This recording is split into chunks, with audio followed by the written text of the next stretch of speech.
Olá pessoal, esse é o programa Painel da Cidadania, programa que tem como objetivo contribuir para a formação da cultura cidadã. Vamos receber aqui o professor Guilhem. Guilhem, seja muito bem-vindo ao nosso programa. A gente está fazendo uma série de entrevistas com os candidatos a governador do Distrito Federal. Vamos fazer um debate no dia 30 de agosto, às 21h30, aqui na TV Comunitária. Esperamos vocês, você é nosso convidado especial. A gente quer tentar mostrar de forma democrática, com espaço igual para todos os candidatos, independente de posição em pesquisa, independente de partido ou algo dessa forma. Vamos convidar todos os candidatos e fazer um debate democrático para que todas as pessoas possam melhor definir o seu candidato. Professor Guilhem é do PSTU, professor de História, né, professor? É mestre também em História, né? Participa de todas as lutas da categoria, eleito como delegado sindical, né? Membro da Comissão da Negociação e dos Comandos de Greve, coordenador da Executiva da Conlutas. Professor Guilhem, fala um pouco da sua história, quem é o professor Guilhem, para que as pessoas possam conhecê-lo melhor, possam escolher melhor seus candidatos e avaliar o que tem o melhor programa e melhores projetos aqui para a nossa cidade. Olá, Rócio, olá a todos. Então, eu sou o professor Guilhem de História, dou aula na rede pública há 29 anos e sou formado pela Universidade de Brasília, onde iniciei minha militância política lutando contra a ditadura militar. E esses anos todos, por onde eu tenho passado, né, eu tenho dado a minha contribuição para organizar minhas colegas, meus amigos no local de trabalho, e foi pela luta da nossa categoria que a gente conseguiu arrancar todas as nossas conquistas, nossos salários, nossas reivindicações. E eu tenho dedicado aí a organizar, ajudar, a dar uma contribuição na organização da luta dos trabalhadores e das trabalhadoras. Certo. Professor Guilhem, e por que o senhor resolveu ser candidato a governador aqui do Distrito Federal? O senhor já foi candidato a algum outro cargo eletivo na política? Sim, eu já fui candidato a outros cargos, mas atualmente o partido, o PSOL, me escolheu para ser o candidato a governador. Isso é uma honra muito grande para mim. E o nosso objetivo básico é apresentar um outro programa, uma outra alternativa completamente diferente de todos que estão se apresentando aí. E é uma tarefa bastante difícil, porque diferente do que você anunciou, que você vai fazer um debate democrático com todo mundo, o PSTU tem sido excluído de todos os debates. Por exemplo, ontem teve o programa sobre os candidatos a presidente. A nossa candidata Vera Lúcia não foi convidada. E aqui, então, a nossa ideia básica é ir para essas eleições apresentando um programa de ruptura com essa ordem capitalista, que nós acreditamos que as promessas são muitas, mas todos eles querem manter o sistema como está. Eles querem fazer reformas de uma situação que já existe. A nossa avaliação: não é possível atender às reivindicações do povo e dos trabalhadores se você não mudar completamente a ordem política, social e econômica que existe hoje. E qual seria a ideia do PSTU para mudar essa ordem? Como seria essa mudança? Seria em tempo de televisão, divisão de recursos do fundo partidário? Como que seria essa mudança especificamente para as eleições? Para as eleições, a gente vai fazer um processo muito claro de denúncia dessas eleições. As eleições, o que predomina delas é a compra dos grandes candidatos, né? Dos pequenos também, dos partidos políticos, através partidos de aluguel, das empresas que dão recursos, que apoiam e depois cobram a fatura, né? Sem dúvida. Tá certo? E a gente vai fazer uma denúncia muito forte dessas eleições. Uma eleição antidemocrática, manipulada para manter os grandes partidos que aí estão. Eu entendo. E me diga uma coisa, e agora? Como é que vocês pretendem financiar a campanha de vocês? Haja visto pouquíssimos recursos que o PSTU tem e pouco tempo de TV para expor ideias na grande mídia, nas mídias realmente comerciais.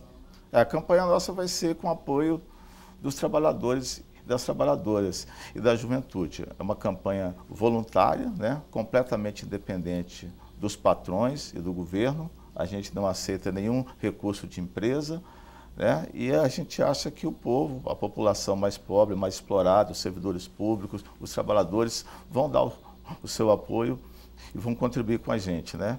Realmente o fundo partidário é uma coisa absurda, né? Ontem eu estava vendo os números, o PMDB vai receber aproximadamente, né, mais de 270 milhões. O PT 212 milhões, números aproximados, né? Para você ter ideia, o nosso partido vai receber 980 mil. Ou seja, um único deputado do PMDB equivale ao nosso partido a nível nacional todo, né? Então, é um absurdo. O que é isso? Exatamente por quê? Porque vai predominar toda uma legislação eleitoral que... A manutenção do status quo, né? Que exclui a gente dos debates e, além disso, também que financia os grandes partidos que aí estão.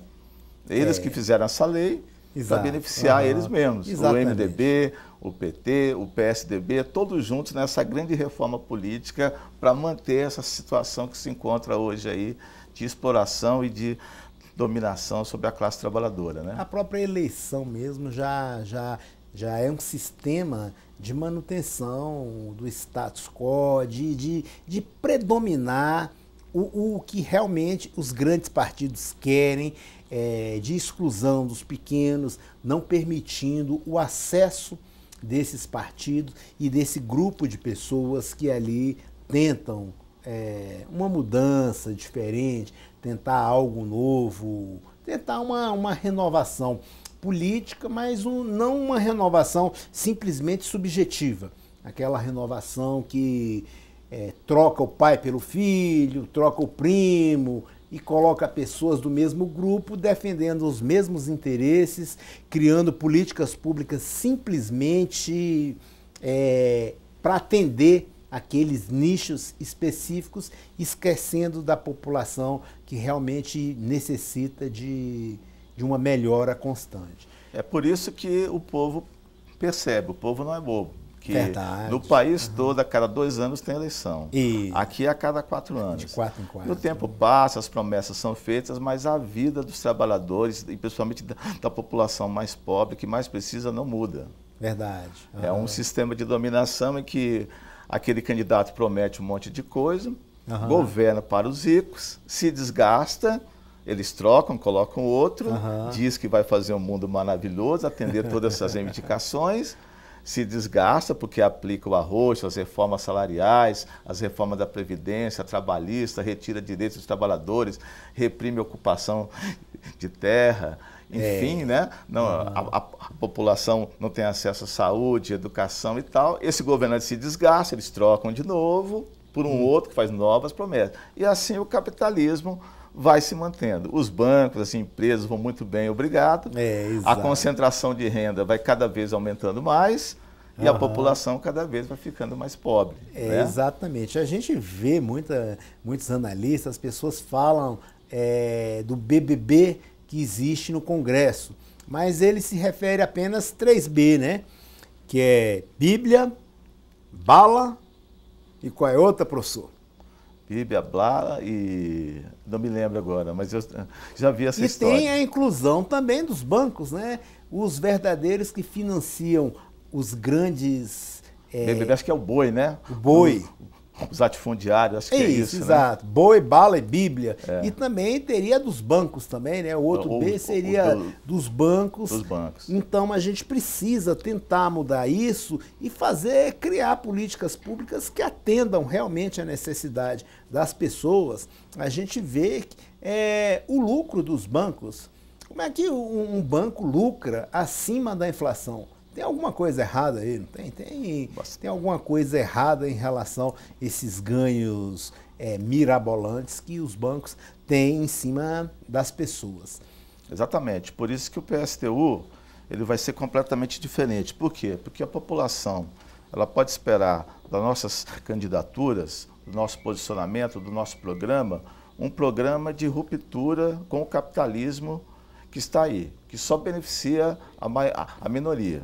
Né? O Brasil e Brasília é um exemplo das maiores desigualdades sociais do mundo. A maior concentração e a menor, né? de renda é brutal. 5 milionários brasileiros detêm a mesma renda que 100 milhões de brasileiros. 5? 5, né? O plano piloto, né? Aliás, assim, Brasília, o DF é outro exemplo, né?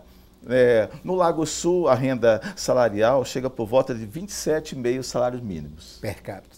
Na estrutural, a média não passa de 3. Então, a riqueza está extremamente concentrada na mão dos bancos, das grandes empresas, na esplanada, né? No Congresso, nos ricos, né? E a classe trabalhadora está cada vez mais ficando sem renda. 30% da população de Brasília, né, ativa, trabalhadora, ganha menos, 30% menos de meio salário mínimo. 30%, é bom que se diga. Então, Brasília é a capital da desigualdade social. A renda está muito concentrada em um lugar e falta na maioria da população, principalmente das cidades satélites, né? Então, há uma margem do povo vivendo bastante mal. Por isso que a candidatura da Vera, nossa candidata a presidente, e a minha, a gente quer fazer esse debate. E a primeira regra nossa é bastante clara. Vai acabar a transferência de renda do Estado para os empresários, para os grandes empresários. Para os grandes empresários. Isso vai acabar. Nós não vamos dar mais isenção fiscal, não vamos dar mais isenção fiscal, vamos apertar a fiscalização, vamos fazer auditoria sobre todos os contratos de terceirização e vamos encerrar as terceirizações, que é um mecanismo de transporte, de desvio de verba violenta para a iniciativa privada. Vamos reestatizar, fortalecer o Estado. Vamos reestatizar várias empresas, como por exemplo o transporte, tá certo? Não vai haver mais essa transferência. Nós vamos cobrar aquilo que o povo produziu e que está na mão dos ricos. E queremos trazer isso de volta para a classe trabalhadora e para os seus filhos, né? Então a nossa principal diferença é essa. Os outros candidatos dizem, eles apresentam uma série de propostas, né, de promessas eleitorais, mas eles não dizem de onde eles vão tirar a grana. Entendo. Eles falam, não, tem grana e tal, mas a gente diz, a gente fala, tem grana, e eu posso dar aqui para você os números. Então, né? Por gentileza. Agora, nós vamos tirar a grana de quem? Dos ricos. E vamos passar para os trabalhadores. E como que vai ser isso? Qual seria a medida para reduzir as desigualdades sociais? Tal como você falou, no Lago é a maior renda per capita, quase 28 salários mínimos. Na estrutural não chega a 3, não passa de 3. Como é que seria tentar equilibrar isso aqui no Distrito Federal? Qual seria a política pública usada por vocês nesse momento aí para tentar, pelo menos, chegar mais próximos? Existem várias, né? Uma delas é o seguinte, Brasília tem uma especificidade, né? Ela foi criada uma capital, boa parte da terra foi expropriada, sim, né? A estrutura fundiária, né? Isso. É muito As terras passaram para a mão do Estado, tanto é que a gente tem uma empresa chamada Terra Capital. Então, boa parte do estoque de terras e patrimônio de terras é do Estado. Certo. Ou pelo menos o Estado tem uma grande parcela de terras. Como que a burguesia de Brasília, que dirigiu o Estado até agora, se apropriou disso? Através dos leilões. A Terra Cap, por exemplo. Então, a Terra Cap abre um leilão, valores altíssimos. Nenhum professor tem 500 mil reais para comprar um terreno, né? 600 mil, 1 milhão. E as grandes construtoras, entre elas Paulo Otávio, Luiz Estevam, Odebrecht, OAS, etc., né? Outros grandes grupos empresariais foram comprando essas terras públicas. Certo. Nosso governo acabou. Nós vamos parar os leilões da Terra Cap. e a terra vai ser dada, vai ser distribuída, vai ser vendida a preços módicos, se for o caso, a maior parte vai ser dada, né, para a população que não tem moradia, por exemplo, e para a classe média, para os servidores públicos, para os trabalhadores em geral. Entendi. Tá certo? Então, esse é o primeiro critério. Acabou. Por exemplo, o PT, com o governo Agnello, construiu o Mané Garrincha, vendendo boa parte, né, que financiou o Mané Garrincha com as terras públicas. Entendo. Então, isso é um exemplo. Estádio então, para nós, acabou isso aí. Né? Brasília tem um déficit de 125 mil moradias. Então, nós queremos investir pesado nisso. Isso, por outro lado, vai gerar um plano de obra pública, que vai também permitir a gente criar empregos. Entendo. Hoje, o desemprego é extremamente altíssimo. Dizem que o desemprego é por volta de 315 mil pessoas. Mas isso é uma meia-verdade, porque é muito maior. Porque essa estatística só pega quem está procurando emprego, né? O subemprego, né? Os camelôs, o subemprego, o desalento não está sendo levado em conta. É quase aproximadamente metade da população de Brasília não tem emprego formal. Então, se a gente tem uma outra empresa, outra especificidade, a Nova Cap, que é uma empresa que construiu Brasília, nós vamos gerar milhares de empregos, vamos contratar milhares de trabalhadoras e trabalhadores, não só lá, mas lá principalmente, para fazer um plano de obras públicas, construir as casas populares, construir creches, construir hospitais, planos de saúde, escolas, e aí nós vamos gerar milhares de empregos, né? Então, essa é a nossa política. Um exemplo é isso. O que significa governar para os trabalhadores? Significa isso. Os empresários devem, a dívida ativa nossa, 31 bilhões. O governo vive dizendo que não tem dinheiro. O orçamento desse ano, próprio nosso aqui, fora o Fundo Constitucional, é por volta de 27 bilhões. Se os empresários devem 31 bi, eles devem quase outro orçamento. E o governo não consegue arrecadar nem 1% disso, porque não investe na contratação de servidores públicos que sejam da área de fiscalização. Nós vamos investir pesado nisso. Auditores, fiscais, procuradores, né? Membros da Receita, vamos valorizar muito essa área. A nossa previsão é que se a gente investisse pouco, dobrasse o número de servidores, a gente poderia arrecadar por volta de 1 bilhão. Tá certo? Então, só para dar um exemplo, do que nós vamos fazer? Vai acabar a isenção de ICMS, o governador atual repassa para as empresas, através de isenção de ICMS, 1,6 bilhões.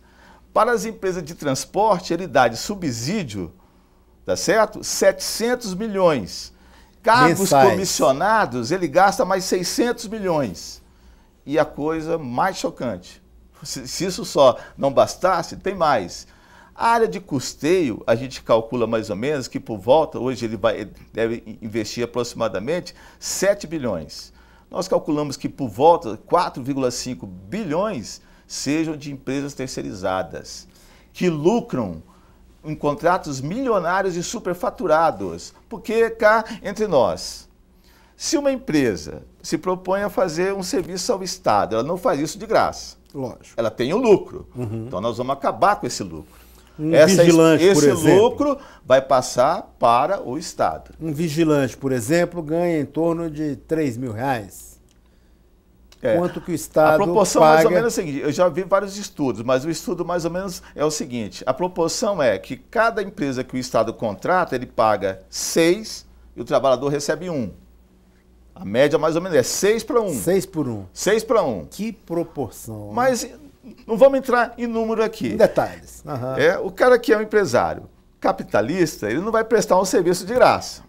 Aí isso é um acordo óbvio, né? E muitos candidatos Então o cara está prestando um serviço porque ele está tendo lucro. Qual é esse lucro? Aí entra a corrupção, o Caixa 2, o financiamento de campanha. Inclusive na Câmara Legislativa tem muitos representantes de empresas terceirizadas. Com muitos certeza. Representantes estão lá, né? E tem inclusive candidata a governadora aqui, que é dona de empresa terceirizada, que no ano passado, né, fez contratos com o governo no valor de 73 milhões. e vem agora pedir o voto da população. Então isso aí para nós vai acabar. Essa farra para o empresariado vai acabar. Qual seria o primeiro ato do PSTU hoje? O PSTU ganha as eleições, 1º de janeiro, toma posse. Qual seriam os primeiros atos, assim, na primeira semana, para dar uma moralizada em relação a terceirizados, comissionados? Como seria a primeira atitude do PSTU? Então, essas que eu anunciei. Uma delas de forma imediata. Por exemplo, instalar essas auditorias, iniciar essa fiscalização, estancar esse desvio de recurso público para as empresas. E uma coisa muito importante, dar reajuste para os servidores públicos. Por quê? Porque a economia do DF precisa crescer. Não é possível você crescer se você não tiver consumo. Uhum. O DF tem essa outra especificidade. O funcionalismo público, ele é um grande motivador da nossa economia. Arrochar os servidores públicos é derrubar toda a nossa arrecadação, inclusive. Então, nós temos que dar um reajuste para os servidores públicos e temos que iniciar imediatamente um plano de obras públicas, empregando várias pessoas, né? Por exemplo, para fazer as creches. Hoje você tem um déficit muito grande, são milhares de mães que não têm onde pôr os seus filhos, né, porque o governo não oferece creche. Mas o governo dá uma grande mamata para o empresariado. Né? Então, nós vamos iniciar uma série de medidas que vai começar a reverter isso. Né? E o mais importante, estatizar tudo que está terceirizado. Por exemplo, né, vamos pegar o transporte coletivo. Tá? Na nossa concepção, saúde, transporte, educação não é mercadoria. É um serviço público que a população tem direito a ter. Não se terceiriza. Não serve, não é função do Estado terceirizar, privatizar isso. Pelo contrário, isso tem um serviço público. Por exemplo, eu não posso, né, retirar a saúde do povo e dizer o seguinte: só vai se tratar no hospital quem tiver dinheiro. Então, para nós não é mercadoria, é direito, é conquista. Então, exemplo, nós não vamos, né, todas as linhas de ônibus que vencerem os contratos atuais, que inclusive estão na justiça, sob esquema de fraude, nós vamos retomar todas essas linhas de ônibus para a TCB e vamos iniciar um processo de estatização. E vamos reduzir a tarifa de ônibus, porque a pergunta é a mesma. Se os empresários estão rodando ônibus com a tarifa tão alta, é porque eles estão lucrando. Se nós, os trabalhadores, o Estado, tomar essas empresas para nós de volta, nós vamos ter condições de ampliar o serviço com mais qualidade e reduzir a tarifa. Tá certo? Então, por exemplo, hoje é um absurdo você não dar um passe livre para o estudante. Há uma confusão aí, o estudante tem passe, não tem, o estudante da escola privada não consegue ir para a escola porque não consegue o passe, né? E no final de semana a juventude não pode ir no show. Num lazer. Num lazer, porque ela não tem direito ao passe livre. Isso é um verdadeiro absurdo. Nós vamos dar o passe livre indiscriminado para toda a juventude, independentemente do dia da semana e do número de viagens. Porque é cultura, é educação também, o cara assistir show, palestras, se locomover durante a cidade. Né? Então, isso é um exemplo do que é o serviço público para a população. Né? Então, a gente quer governar, e a nossa forma de governar vai ser completamente diferente, vai ser através dos conselhos populares. Nós não acreditamos que é possível fazer esse projeto nosso, essa proposta nossa, criando conselhos com empresários, né? Negociando com a Câmara Legislativa. Né? Nós vamos abrir todo o orçamento. Seria Nós vamos abrir o orçamento. Essa governabilidade com a Câmara? É uma governabilidade, a nosso ver, de atrito, porque a Câmara é um balcão de negócio das grandes empresas. Por exemplo, agora aí foi divulgado o escândalo do cartel dos combustíveis. Sim. Certo?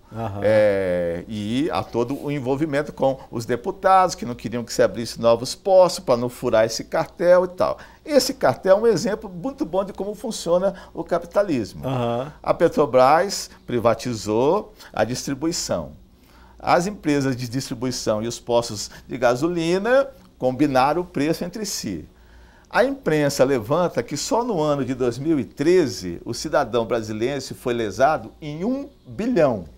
Eles combinaram o preço, mantiveram o preço lá em cima e lesar a população de 1 bilhão. A justiça nossa é tão falha que a imprensa diz que, através dos processos aí, das investigações, vai recuperar por volta de 168 milhões. Não chega nem a 20% do que eles pegaram. Do que eles tiraram do Então, isso é um exemplo do que é o capitalismo, como é que ele funciona. Isso é o livre mercado. Imagina se você privatizar a água, se você privatizar a energia elétrica, né? Se você privatizar a saúde, só vai ter dinheiro quem paga. E eles vão estabelecendo o preço que eles querem.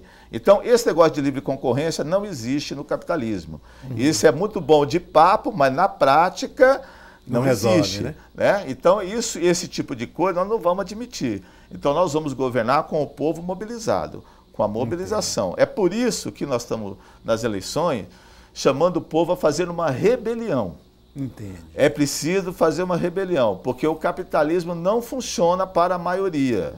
Isso aqui é uma máquina de transferir renda e concentrar renda na mão dos ricos, dos capitalistas, dos grandes burgueses e grandes empresários. Até os pequenos empresários estão morrendo de pagar juros altos, que é uma coisa que nós vamos cuidar. O pequeno empresário não é a mesma coisa que o grande empresário. Esses são nossos aliados também, que trabalham, se autoexploram, exploram a si mesmo, suas famílias, etc. e tal. São nossos aliados. Agora, estão perdendo, inclusive. Incentivo ao microempreendedorismo, entendeu? Como será? Principalmente apoio, né? Através de crédito barato pelo BRB, por exemplo, né? E outras formas que a gente possa vir a ter aí, né? Então, a ideia nossa básica é essa. Então, nós estamos chamando o povo a fazer essa rebelião. É uma rebelião de caráter socialista. Nós queremos questionar isso. Então, o voto em nós é isso. E nós vamos levar essa ideia. Por quê? Nós vamos dizer, ao mesmo tempo, a todo mundo, as eleições não vão mudar a vida. É preciso se organizar, é preciso lutar. Tem uma participação, é preciso... né? Inclusive, o cunho do nosso programa é a participação democrática, né? A participação popular, porque a gente pretende transformar essa nossa democracia de apenas representativa numa democracia realmente participativa, onde as pessoas questionam, vá atrás, corra, se informe e participe melhor ativamente para que possa ter respostas mais rápidas, de forma coerente e de forma mais coletiva.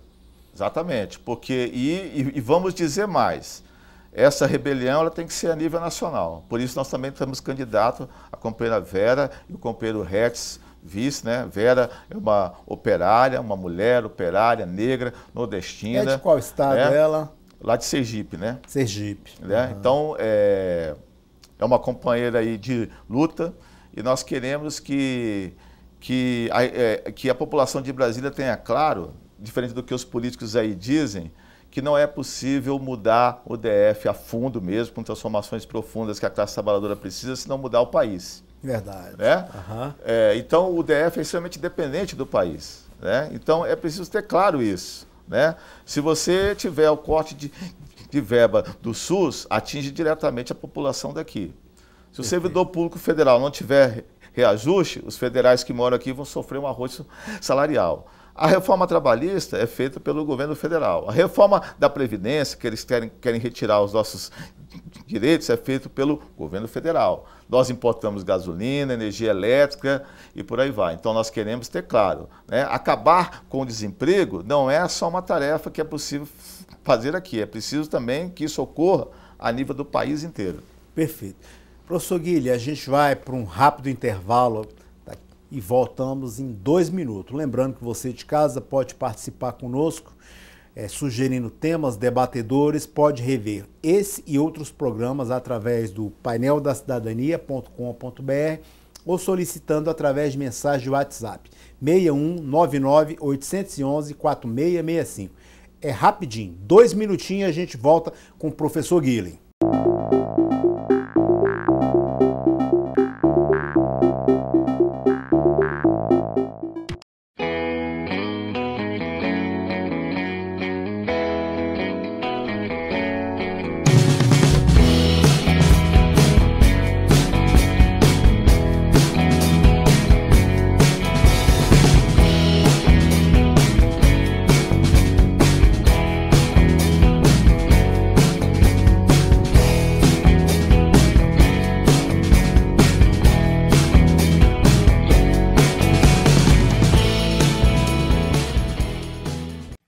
pessoal, esse é o programa Painel da Cidadania.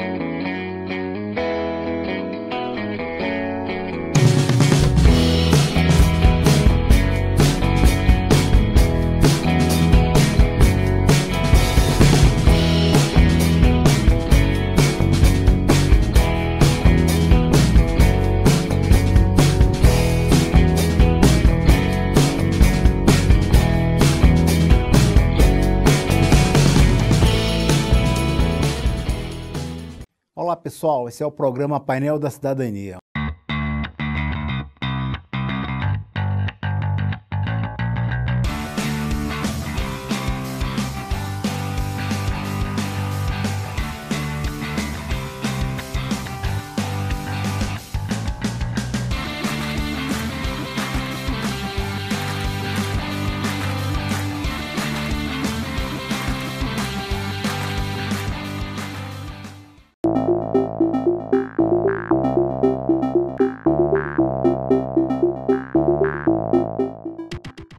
Bem, pessoal, estamos de volta aqui com o professor Guilen. Estamos fazendo uma série de entrevistas com os candidatos ao governo do Distrito Federal e essas entrevistas precedem o debate que vai acontecer dia 30 de agosto, às 21h30, com todos os candidatos a governador. Lembrando que convidamos para essa série de entrevistas e também para o debate todos os candidatos ao governo do Distrito Federal, de forma democrática, com espaço igual para todos os candidatos. Professor, então agora, voltando ao nosso bate-papo aqui, nossa entrevista, qual seria as propostas para saúde de imediato no governo do PSTU? A primeira delas é suspender qualquer processo de privatização e terceirização, como foi feito com o hospital de base, por exemplo. Né? Isso aí nós vamos acabar. A questão do instituto, isso, exatamente. Hospital de base, exatamente. Vai ser... Vai voltar ao controle completo do Estado, né? E governar através dos conselhos populares da saúde. Né? Nós vamos fazer auditar todos os contratos e, além disso, nós vamos investir bastante. Nossa ideia básica é a saúde primária, né? A básica, a preventiva, né? Inicial. Né? Então, nós vamos jogar pesado aí o atendimento nos bairros pobres, nos bairros populares, com saúde da família, né? De casa em casa, com equipes, assim, com uma medicina preventiva, né? De forma que o cidadão, antes de ir para um posto de saúde, para um hospital, ele seja atendido muito antes. Né? Investir em saneamento básico, por exemplo, que é muito importante. Né? O pessoal diz aí que o DF, né, o Brasília, é diferente do país inteiro, tem mais de 90% de água e esgoto. Nós achamos que isso é uma meia-verdade, porque isso só existe em áreas realmente que são legalizadas. As milhares de ocupações de bairros pobres, a água corre, o esgoto corre a céu aberto. A água não é tratada. Né? Então isso existe muito. Né? Então a gente quer fazer um investimento de saúde ao estilo do SUS, né? Um investimento público, uma saúde preventiva básica em que o cidadão seja bem cuidado. Por exemplo, né? Nós não podemos admitir que um cidadão que não tem atendimento numa UPA, num posto de saúde, fique jogado daqui para lá. O sistema tem que ser integrado. Né? Se numa região não tem, né, como atender aquele paciente, tem que ter uma ambulância, uma van gratuita que leve outro para outra unidade que o atenda. Né? Ele não pode ficar à mercê de um jogo e em 2, 3 hospitais ao final do dia não ser atendido, por exemplo. Né? Então a nossa ideia básica é essa. Entendo. E como é que seria essa saúde? No mesmo modelo da saúde de hoje, o mesmo modelo do SUS, uma saúde assim, da forma que é apresentada em todo o Brasil? Hoje não, né? É completamente diferente. O Hollenberg diminuiu drasticamente. Alguns estudos dizem que ele deixou de investir mais de 50% do que investia antes em saúde. Fechou mais de 871 leitos. A gente tem um déficit hoje de 5 mil leitos de hospitais, 300 leitos de UTI. Chega a ponto do cara ganhar na justiça liminar para internar um doente, não ter aonde internar, né? E isso tudo tem um objetivo claro. Ao mesmo tempo, existem vários contratos em que ele contrata UTI de hospital privado, pagando o equivalente a 28 milhões para mais ou menos 13 leitos. Com esse mesmo valor, era possível ter 31 leitos públicos de UTI.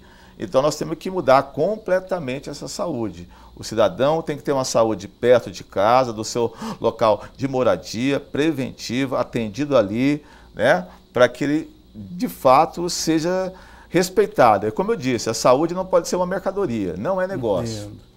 A saúde é um direito da população que paga altos impostos, que infelizmente está ficando na mão dos ricos esses impostos, né? Entendo. Realmente seria algo assim necessário, urgente, e uma proposta do PSTU seria estatizar toda a saúde, independente de que área ela esteja acontecendo. Agora, professor Guilherme, e com relação à cultura, como é que o PSTU investiria em cultura estatal aqui no Distrito Federal? Primeiro é o seguinte, a cultura foi jogada às traças pelo Hollenberg, né? Para você ter ideia, o Hollenberg confiscou do Fundo de Cultura 100 milhões. Meu Deus. Né? E agora ele quer aprovar uma lei que ele não tem que devolver esse dinheiro. Tá? Então, a atual lei, a gente quer aumentar, né, a participação da receita corrente líquida para o Fundo de Cultura. Por quê? Porque a cultura, ela é muito importante. Inclusive, as pessoas não têm uma certa dimensão, mas ela gera muito emprego. Sem dúvida. Né? É uma forma de você gerar emprego. Existe muita gente desocupada. Gerar, valorizar os artistas locais. Exatamente. Então, ela permite você também gerar muitos empregos. Né?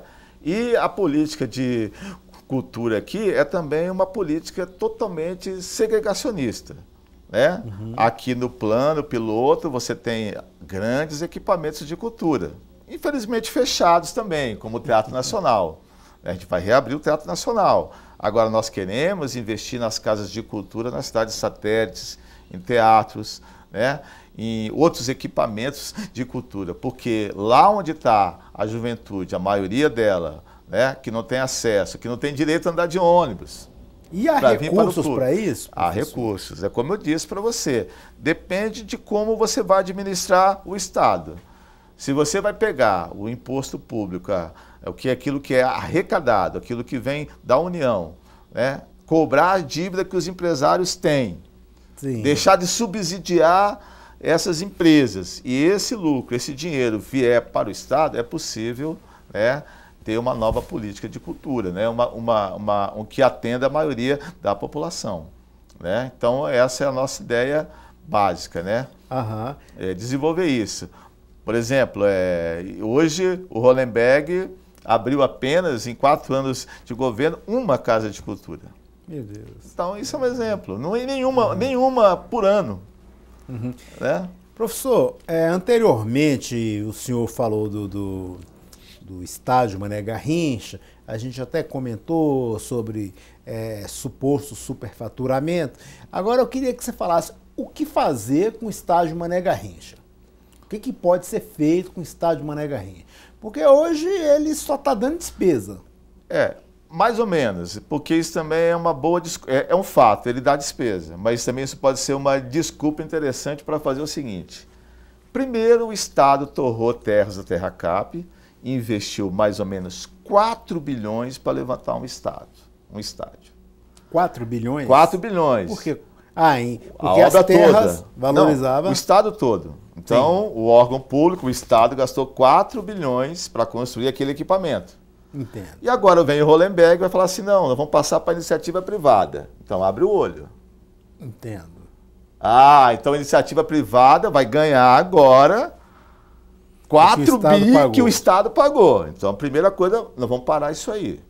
Vamos suspender esse processo. O Mané Garrincha não vai ser privatizado, não vai passar para a mão do empresariado, é do povo brasileiro. Se ele dá hoje um déficit de mais ou menos 500 mil, 580 mil, para a sua manutenção, nós vamos inteligentemente, consultando os conselhos populares, o povo de Brasília, nós vamos saber o que fazer com ele. Por exemplo, podemos instalar secretarias de governo, podemos instalar escolas, podemos instalar uma universidade, por que não? Quem falou que não? Agora ele quer não só, ele é tão malandro que ele não quer só, aliás, ele não, isso é tanta malandragem que ele não quer só vender o estádio, quer vender o entorno do estádio. As áreas imobiliárias mais nobres da cidade. A mesma coisa ele está fazendo com o centro de convenção, a mesma coisa ele está fazendo com o parque aquático. Parque? Sim. Aqui ao lado, o Defer, né? E a população agora, então, para usar a piscina vai ter que pagar? É isso? O parque da cidade. Que tinha piscina de ondas, então, né? agora a gente vai ter que entrar no parque da cidade, vai ter que pagar? Essa é a pergunta, nós vamos parar com isso. Essa transferência de riqueza para o empresariado de Brasília não vai existir. Entende? Então, assim, não se preocupe, o povo sabe o que fazer com o Mané Garrincha. A criatividade do nosso povo é espetacular. Por isso que o PSTU confia na organização e na mobilização dos trabalhadores. Se nós perguntarmos para a população, abrimos o orçamento, abrimos o que é o Mané Garrincha, falamos o que ele tem, o que ele não tem. Por exemplo, nós podemos trazer jogos de futebol aqui a preços módicos, e não preços o que é cobrado hoje. Né? Então, criar assim, uma estrutura de diversão, cinemas, campeonatos estaduais de futebol, galeria de arte, das escolas, por exemplo. Por que nós não podemos fazer um grande campeonato no Mané Garrincha? Treinamentos de times, né? Times amadores. Né? Então, valorizar assim, o esporte. Valorizar o espaço, valorizar o seu entorno.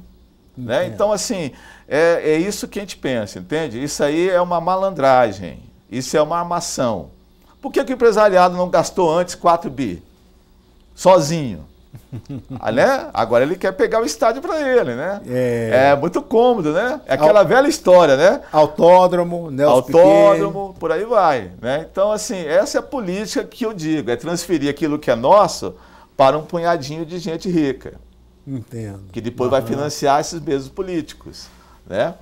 Professor, o senhor falou anteriormente ali, a gente conversando no cafezinho, o senhor falou que o PSTU vai lançar um candidato a distrital. Exatamente. E me diga uma coisa, e como é que será a governabilidade do PSTU com a Câmara Legislativa? O senhor falou anteriormente que vai acabar com aquele balcão de negócios, que tem representantes ali de todas as classes, menos da população mais vulnerável, da população que realmente necessita de políticas públicas. Como é que vai ser a governabilidade do PSTU com a Câmara Legislativa? Vai ser uma governabilidade de atrito. Primeiro, a gente tem certeza disso. Já estamos avisando os trabalhadores. Porque não é um governo nosso, é um governo da classe trabalhadora. Não vai ser como hoje, não. O governo dá para cada parlamentar 1 milhão de emenda parlamentar, para eles montarem seus currais eleitorais. Inclusive o TRE deveria fiscalizar isso. Até mais, né? Porque as eleições já começaram bem antes, né? Cada deputado ganhou 1 milhão. Ele vai investir na sua base. Inclusive, muitos professores e professoras, diretores de escola, procuram a gente e dizem, o cara deu uma graninha aqui pra gente no orçamento, para a educação, mas ele está querendo direcionar a licitação para tal e tal e tal empresa. Melhorou o orçamento da Então escola. é o seguinte, nós vamos apresentar leis que beneficiam o povo, tá certo? E nós vamos mobilizar o povo, e nós vamos pressionar a Câmara, não vamos governar com a Câmara. Na Câmara estarão aqueles grandes partidos tradicionais financiados pelos grandes empresários. E nós vamos chamar a população, quando a gente tiver um projeto nosso de interesse, nós vamos chamar a população a pressionar a Câmara, com um detalhe. O detalhe bem simples, né? Agora, a gente eleito como governador, nós somos o chefe, o comandante maior da Polícia Militar. Então, os senhores deputados não terão a proteção da Polícia Militar para jogar bomba de gás lacrimogênea no povo, para protegê-los enquanto eles retiram nossos direitos, como fizeram com os professores, desviando dinheiro do IPREV, ameaçando a aposentadoria dos novos professores que estão contribuindo para o IPREV. Então, eles vão ter que se ver diretamente com o povo. O povo vai entrar na Câmara, vai lá conversar com eles, vai pressionar a galera, etc. E isso que significa governar com os conselhos populares. Né? Então, o nosso governo é um governo que está questionando isso aí. Por exemplo, todos os candidatos, inclusive dos chamados partidos de esquerda, que virão aqui, que estão falando por aí, diz que vão dar reajuste, contratar médico, fazer aquilo outro, melhorar a saúde, contratar professor, servidor público, etc. Mas não dizem, né? Mas não dizem que devem desrespeitar a lei de responsabilidade fiscal. Nós vamos desrespeitar a lei. A lei de responsabilidade fiscal, que quer colocar metade do orçamento apenas, né, para contratar servidor, para dar salário, né, e que proíbe tudo isso é feito o seguinte: não, aqui nós não podemos dar reajuste, não podemos contratar professores e médicos, porque está faltando o quê? Né? Porque está atingindo o limite da lei de responsabilidade fiscal. Né? Então é o seguinte, para nós, isso aí não importa. O que importa para nós é que não é possível aplicar a lei de responsabilidade fiscal e deixar o médico, faltando médico e o povo morrendo lá. Então nós vamos desacatar a lei de responsabilidade fiscal. Isso os outros candidatos não falam. E o Estado não ficaria engessado em relação à União? Por conta disso? Não, porque nós temos uma parte da arrecadação é própria, o fundo constitucional não depende da vontade do presidente, ele tem que ser repassado, né? E se não for, também a gente pode mobilizar o povo em relação ao Congresso. É isso que a gente tem que dizer, claro. Um governo bem socialista mesmo. Não adianta você achar que que o servidor vai ter os seus direitos, vai ter reajuste salarial, mantendo a atual estrutura. Entendo. Não adianta o trabalhador achar que vai ter moradia, emprego, mantendo a atual estrutura. Ele tem que questionar isso. E ele tem que ajudar a gente, através da organização, da consciência, da mobilização. E ele vai ter o governador do lado deles. Perfeito. Né? Então esse é o caráter do nosso governo. Né? Perfeito. Professor Guilhem, o senhor falou aí medidas para a saúde, medidas para o transporte, para a mobilidade, medidas para a cultura de imediato. Fala para a gente agora em relação à segurança. O senhor falou aí da segurança, que a polícia militar não vai ser contratada para defender militar, para jogar bomba no povo. Como é que serão as medidas em relação à segurança do Distrito Federal no governo do PSTU? Por exemplo, essa questão das manifestações. Nós vamos desmilitarizar a polícia militar. E como não vai ter esse caráter. Exemplo. Explica para as pessoas ali que não entendem o que significa desmilitarização. Exemplo prático. Para que serve uma tropa de choque? Sim. Para bater em trabalhador que está em greve. Para bater em trabalhador que não tem terra. E qual vai ser a característica da polícia? A tropa de choque nós vamos dissolver. Vamos reaproveitar os policiais dela para outras funções. Essa tropa repressiva para bater no povo, acabou. Né? E como que vai ser o combate à violência? Ao tráfico, por exemplo, né? Que rouba muitos filhos nossos e os levam à morte. Né? A violência é um caso sério. Né? Então a gente acha que é o seguinte, tem que ter conselhos populares nos bairros, a população tem que se auto-organizar, apoiada pelo Estado. Tá certo? A polícia tem que estar sob o controle desses conselhos populares, porque a população sabe quem é o bandido, quem é o traficante, quem está assaltando. A população não tem as armas, não tem o controle. Ela é intimidada, mas ela sabe. Então, nós vamos defender uma espécie de autoarmamento da população. Entendo. A população vai ter o direito a se autoarmar para se defender. A autodefesa, aquilo que a gente chama de autodefesa. Porque esse modelo que está sendo aplicado hoje, ele faliu.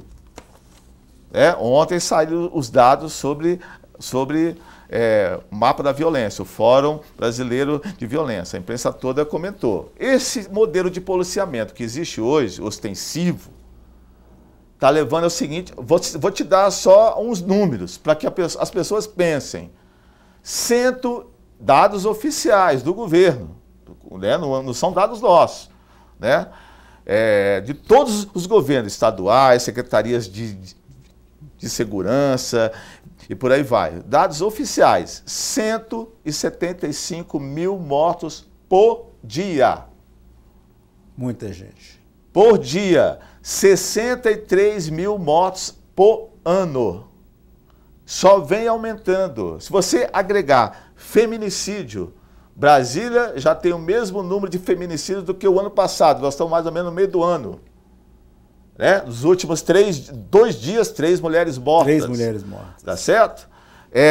O Brasil é o país que mais mata homossexual do mundo. A cada 2 horas, uma mulher é assassinada. Tá certo? Então, a coisa é tão grave, que a gente avalia o seguinte: hoje já existe uma situação hoje, uma guerra social, ou pelo tráfico ou pela polícia, contra a população pobre. Por quê? É uma guerra interessante. Quem está morrendo? Os números dizem. População jovem, a maioria de 14 a 23 anos, a maioria negro, pobre da periferia. Então, isso é uma guerra de extermínio do povo brasileiro. Então, esse modelo de segurança, não sou eu que falo, os números demonstram, fracassou. Então, combater, né, a violência sem investir em emprego, sem investir em educação, sem dar saúde, sem dar cultura, não existe essa possibilidade. Você tem que dar perspectiva, esporte para a juventude, e etc. Você tem que dar condições materiais para que a população viva. Tá certo? E essa guerra hoje é interessante, né? Os pobres estão morrendo em massa, e os ricos estão super protegidos. O senhor falou aí em relação ao feminicídio, propostas para a mulher, segurança da mulher, uma política específica para a mulher no governo do PSTU. Por exemplo, o Hollenberg tem uma casa-abrigo para as mulheres. Uma casa-abrigo... Uma casa-abrigo, que não na atende esfera nada. estadual. Né? A política de casas-abrigo prevista na lei não é implementada. Nós vamos implementar várias. Segunda medida importante, dar um auxílio para aquela mulher. Aquela mulher que tem que sair de casa, porque corre o risco de morrer, ela tem que receber pelo menos, além da casa-abrigo, um salário mínimo. Se ela tiver filho, ele tem que ir para a creche. Tá? E se o marido dela, né, ou o companheiro dela for um cara violento e ameaçá-la, nós temos que colocar a tornozeleira eletrônica nele.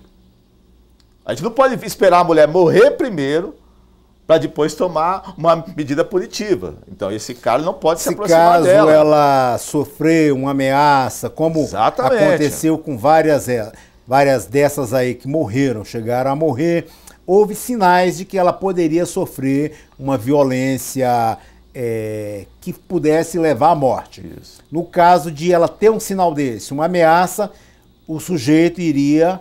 usar uma tornozeleira para que não fizesse cumprir aquilo dali. E como seria, como é que eu falo assim, como seria a sinalização, né? Como seria a polícia para fiscalizar se ele chegou perto ou não dessa mulher? Eu acho que a polícia existe os meios técnicos, né? Existem os meios técnicos, né? Mas também a gente pode constar a própria polícia, né? Ela sabe como monitorar isso, né? Então, assim, isso não é um problema difícil de se resolver. Agora, uma coisa é clara, é uma política preventiva. Não pode ver a mulher morrer. Ela tem que ser protegida antes. Se não for essas, outras medidas. Entendo. Né? Então, a casa-abrigo é uma coisa chave, né? Uma polícia especializada, por exemplo, ampliar o número de delegacias de mulheres, contratar mais policiais mulheres, né? Então, existe toda uma política que você pode, vamos dizer assim, induzir que proteja a mulher, né?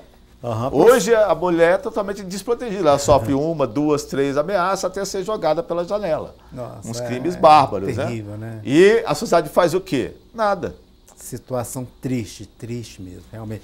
Professor Guilherme, agora eu queria que o senhor falasse em relação à infraestrutura no Distrito Federal. O que o PSTU faria em relação à infraestrutura, obras, algo que melhorasse a vida das pessoas, tanto em relação à mobilidade, como em relação à moradia, o senhor já falou, mas eu gostaria de saber em relação à infraestrutura. Então, hoje você tem uma situação grave, né? Eu vi uma pesquisa da indústria aqui, para você ter ideia, 50% da indústria está ociosa. Se a indústria não estivesse totalmente ativa, você geraria aproximadamente 85 mil empregos a nível imediato. Então, o Estado ele tem que ser um grande indutor dessa retomada dessa infraestrutura. Eu falei, nós vamos ter um plano de obras públicas que vai contratar milhares de trabalhadores e trabalhadoras para poder construir casas populares, creches, escolas, postos de saúde, melhorar toda a infraestrutura que existe. E isso nós não vamos dar para empresas privadas. Isso vai ser fortalecendo a contratação via Nova Cap, criando uma empresa estatal de serviços gerais. Por que tem que ser uma empresa privada a fazer a manutenção de uma escola? Quanto que ela está lucrando que o Estado não pode economizar? Inclusive pagar salários melhores, inclusive. Então nós temos todo um plano. Por exemplo, outra coisa importante para você gerar emprego e melhorar essa infraestrutura.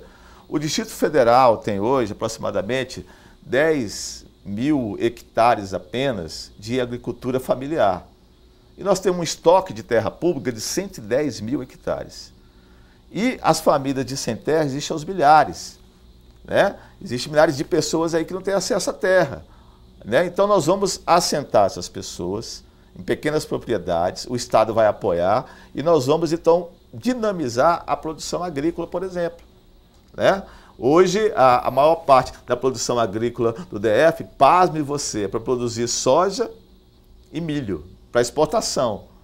Então nós queremos produzir alimentos, inclusive para baratear os alimentos, e ao mesmo tempo vamos gerar emprego. Inclusive né? Produto contaminado. Então, inclusive isso, exigindo que seja um produto de boa alimentação, sem agrotóxico, por aí vai. Então, existem várias maneiras, né? Por exemplo, poderemos abrir restaurantes comunitários em várias cidades satélites, nós vamos gerar mais emprego, atender a população carente, que não tem como se alimentar. Hoje eu estava vindo de uma assembleia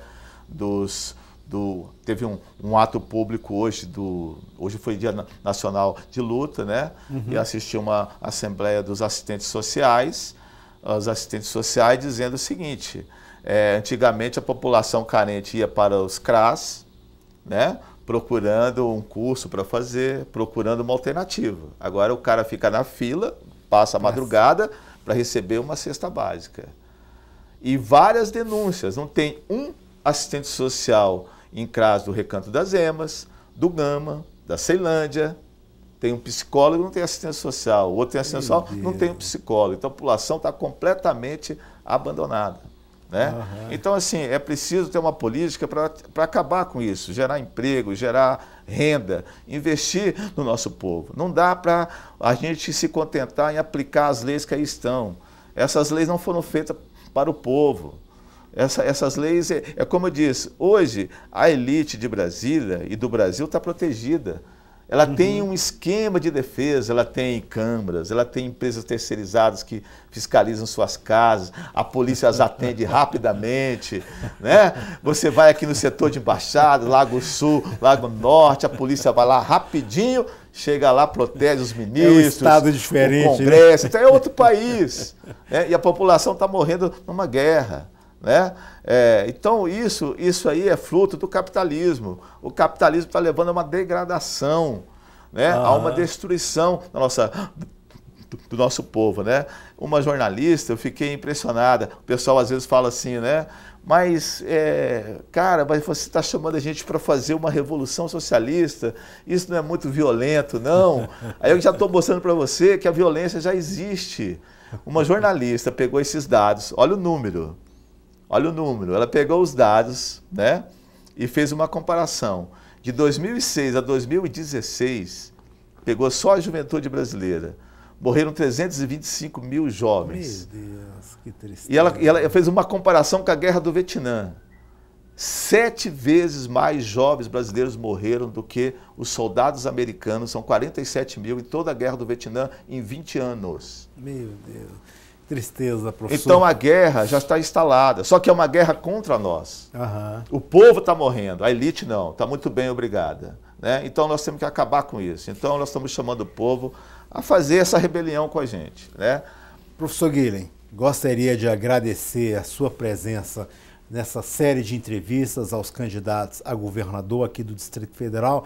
Nós podemos ouvir agora o professor Guilhem, as propostas do PSTU para o governo aqui do Distrito Federal.